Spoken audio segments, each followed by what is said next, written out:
ekonomi ya.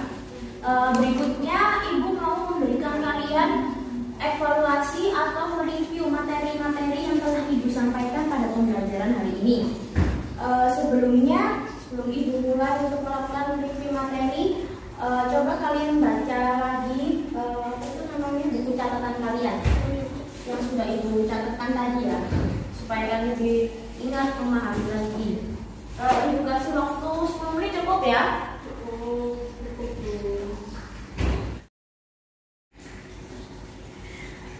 Sudah anak? Sudah. Oke, mulai ya. Ibu melakukan review materi ini tuh Ibu ingin mengetahui sejauh apa kemampuan kalian dalam pemahaman materi yang telah disampaikan. Selain itu, Ibu memberikan review materi ini itu supaya kalian dapat mengukur kemampuan yang kalian miliki dalam menyerap, memahami, dan mengetahui materi-materi apa saja, sejauh apa kalian memahami materi yang Ibu sampaikan. Oke. Untuk mempersingkat waktu, Ibu mulai dengan pertanyaan pertama ya. Ibu mulai dengan pertanyaan yang mendasar dulu.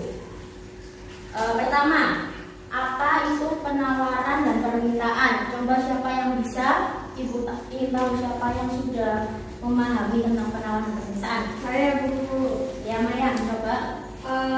Jadi penawaran itu jumlah dari suatu barang tertentu yang mau dijual pada berbagai kemungkinan harga selama jangka waktu tertentu. Sedangkan permintaan jumlah dari suatu barang yang mau dan mampu dibeli pada berbagai kemungkinan harga dan selama jangka waktu tertentu. Ya betul. Jadi anak-anak, adanya suatu aktivitas penawaran dan permintaan itu pasti di dalamnya ada pelaku ekonomi. Apa itu pelaku ekonomi? Jadi pelaku ekonomi adalah satu subjek, baik perorangan maupun suatu badan organisasi ataupun pemerintah yang sedang melakukan kegiatan ekonomi. Oke, Ibu lanjut ke pertanyaan berikutnya ya. Pertanyaan berikutnya, setelah kalian memahami apa itu tentang penawaran dan permintaan, berikutnya Ibu ingin tahu mengapa terjadi suatu penawaran dan permintaan. Ayo, siapa yang bisa memberikan penjelasan? Ibu, terjadi permintaan dan penawaran itu karena perbedaan kebutuhan itu. Misalnya di setiap daerah kan memiliki keunggulan sumber daya masing-masing. Contohnya Sumatera itu memiliki keunggulan sumber daya alam kelapa sawit. Nah, di Jawa itu kelapa sawit kurang memiliki keunggulan, kelapa sawitnya itu kurang. Nah, nanti Pulau Jawa itu akan melakukan permintaan sumber daya kelapa sawit di Sumatera. Dan pasti akan terjadi juga penawaran bukan ini. Oh iya, perfect. Oke, Ibu lanjut ya ke pertanyaan berikutnya ya. Coba kalian sebutkan contoh dari bentuk penawaran dan permintaan yang ada dalam kehidupan keseharian kalian. Coba kalian sebutkan contohnya, kemudian kalian praktekkan di bangku kalian masing-masing bagaimana bentuk penawaran dan permintaan tersebut. Dipraktekkan sama teman sendiri, Ustaz. Iya. Contohnya itu terjadi permintaan penawaran di pasar Bu saat belanja. Ya, seperti apa? Coba yuk dipraktekkan ya.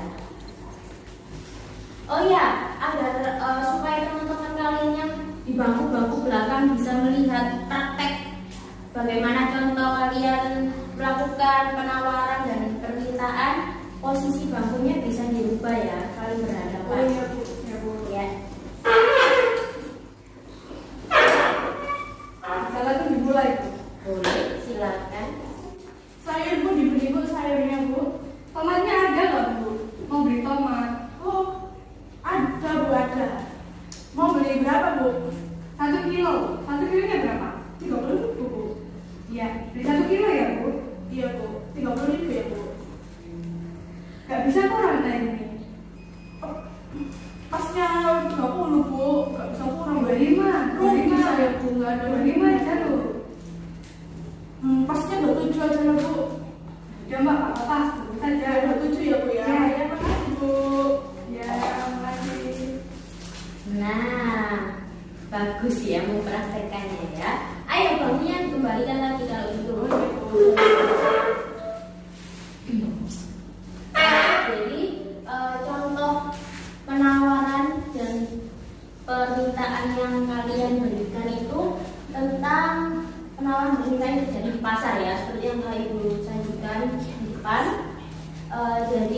kan Lady sebagai penjual, Maya sebagai pembeli. Jadi Maya melakukan permintaan kepada penjual Lady dan Lady melakukan penawaran terhadap Mayang. Dan Mayang itu berarti bertindak sebagai pelaku ekonomi di sini ya. Ini Ibu punya soal terakhir kalau gitu. Karena Ibu rasa pemahaman kalian terhadap materi ini sudah cukup bagus. Terakhir Ibu akan menggambarkan diagram batang. Kemudian Ibu meminta kalian untuk melakukan analisa terhadap diagram batang tersebut ya.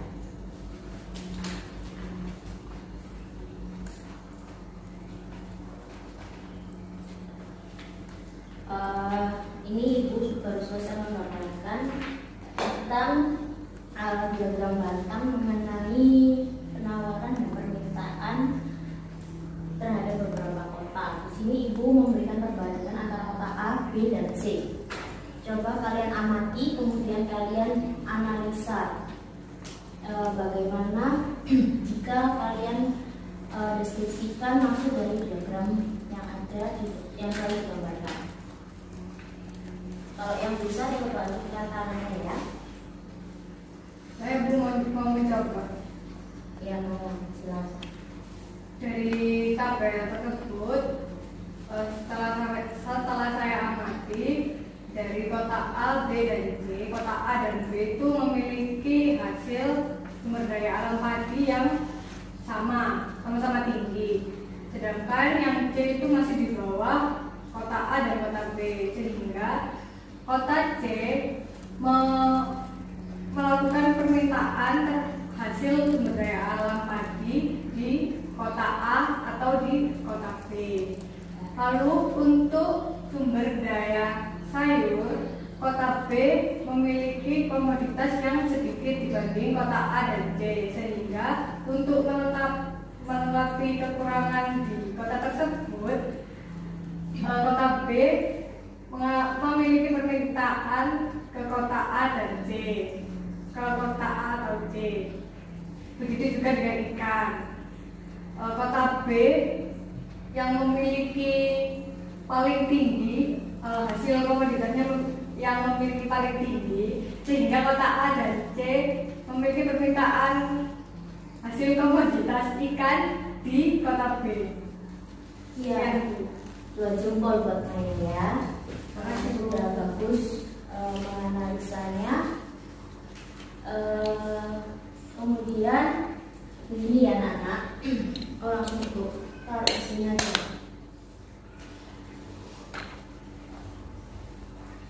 Jadi dari adanya suatu penawaran dan permintaan itu akan adanya perdagangan antar negara atau antar uang. Oh ya, jadi anak-anak, gambar yang Ibu sajikan di depan ini hasil dari adanya penawaran dan permintaan, yaitu perdagangan antar negara atau perdagangan antar uang. Jadi perdagangan antar negara itu kan kalian dengan adanya jarak yang begitu jauh, jarak yang membatasi begitu jauh, jadi transportasi yang dapat dipilih untuk melakukan perdagangan antar negara yaitu melalui transportasi laut maupun udara. Nah, yang Ibu berikan ini salah satu bentuk perdagangan antar uang melalui transportasi laut dengan